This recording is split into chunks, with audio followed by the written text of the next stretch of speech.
Assalamualaikum warahmatullahi wabarakatuh. Bagaimana kabarnya hari ini teman-teman? Ya, jadi pada pertemuan kali ini kita akan membahas tentang materi sistem pernapasan pada manusia. Dan tentunya hal ini tidak terdengar asing lagi di telinga teman-teman. Nah, sebenarnya apa sih sistem pernapasan itu?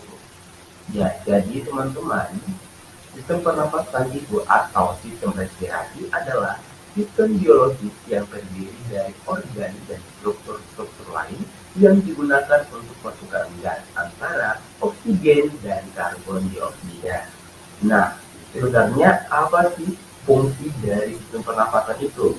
Nah, fungsi daripada sistem pernapasan itu yang pertama dapat membuat Anda ataupun kita bisa berbicara dan mencium sesuatu. Yang kedua, dapat mengalirkan udara sesuai suhu tubuh dan melembabkannya sesuai kondisi tubuh. Dan yang ketiga, dapat melindungi saluran udara dari gas berbahaya dan iritasi. Nah, adapun organ-organ pada sistem pernapasan itu dimulai dari hidung, kemudian faring, kemudian laring, trakea, bronkus, bronkiolus hingga sampai alveolus. Nah, pada sistem pernapasan ini juga bisa terjadi gangguan. Nah, pertama-tama, teman-teman perlu ketahui bahwa gangguan yang akan timbul pada sistem pernapasan itu antara lain seperti flu, kemudian asma, dan tuberkulosis. Nah, bagaimana cara kita untuk mengatasi agar terhindar dari gangguan tersebut? Nah, yang pertama, kita dapat menggunakan masker. Yang kedua, kita dapat menghentikan kebiasaan merokok. Yang ketiga, hindari polutan seperti asap kendaraan bermotor dan debu. Yang keempat, dapat memakan makanan dan dengan gizi seimbang. Yang kelima, cukup tidur dan beristirahat. Dan yang keenam, menjaga kebersihan lingkungan sekitar. Nah, untuk lebih lanjutnya terkait materi sistem pernapasan, teman-teman dapat menyimak tayangan video berikut ini. Assalamualaikum warahmatullahi wabarakatuh. Hai teman-teman, gimana kabarnya hari ini? Ya, alhamdulillah. Nah, jadi teman-teman, pada pertemuan kali ini kita akan membahas materi tentang sistem pernafasan pada manusia. Nah, sebelumnya pasti teman-teman sudah tidak asing lagi nih mendengar kata pernafasan. Dan tentunya hal ini setiap saat kita lakukan. Nah, teman-teman, jadi pernapasan itu adalah adanya pertukaran oksigen dan karbon dioksida di dalam darah yang melalui saluran utama pernapasan, yakni rongga hidung. Nah, adapun organ-organ yang berperan dalam sistem pernafasan ini dimulai dari rongga hidung, kemudian faring, laring, trakea, bronkus, bronkiolus, hingga alveolus. Nah, teman-teman, adapun alur daripada sistem pernafasan ini dimulai dari rongga hidung. Nah, udara yang kita hirup akan masuk ke rongga hidung, yang kemudian di dalam rongga hidung ini akan disaring oleh silia atau yang kita kenal dengan bulu hidung. Nah, selanjutnya oksigen ini ataupun udara ini akan disalurkan menuju ke faring, yang kemudian akan menuju ke laring, dan setelah dari laring akan menuju ke trakea. Nah, trakea sendiri teman-teman memiliki cincin yang berbentuk seperti huruf C yang berfungsi untuk memperkokoh bentuk daripada trakea sendiri. Nah, selanjutnya udara setelah dari trakea akan langsung menuju bronkiolus.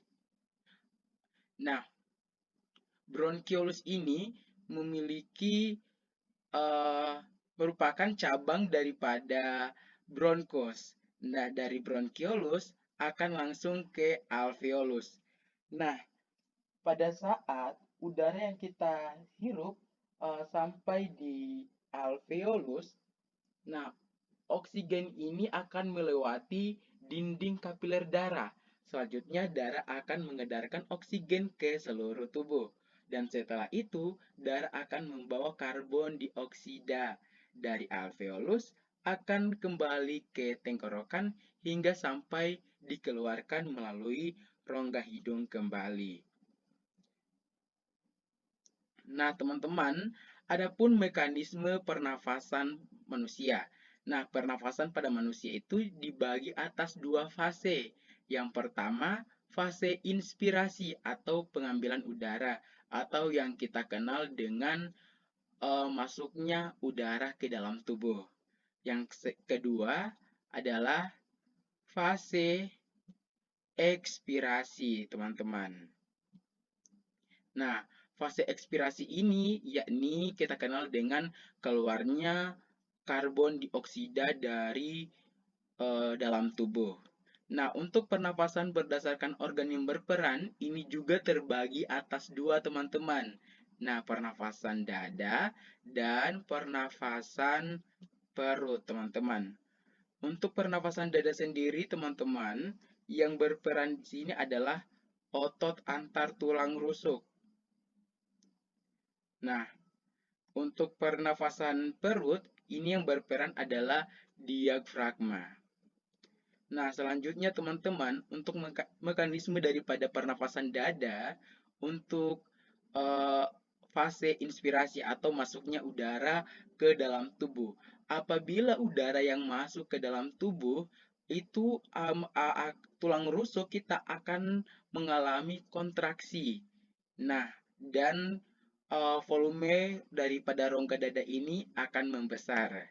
Nah, untuk fase ekspirasi ini, untuk fase ekspirasinya, udara yang keluar, ini volume rongga dada akan mengecil. Tulang rusuk pun akan turun atau tulang otot daripada antar tulang rusuk ini akan berelaksasi. Nah, untuk pernafasan perut sendiri, teman-teman, apabila udara masuk, otot diafragma ini akan kontraksi.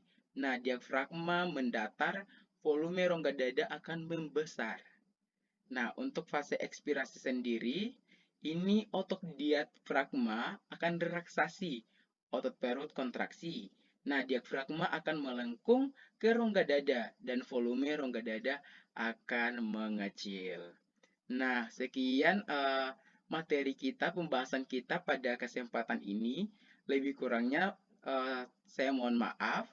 Terima kasih. Wassalamualaikum warahmatullahi wabarakatuh. Nah, jadi demikianlah pembahasan kita terkait materi sistem pernapasan. Lebih dan kurangnya saya mohon maaf. Terima kasih. Wassalamualaikum warahmatullahi wabarakatuh.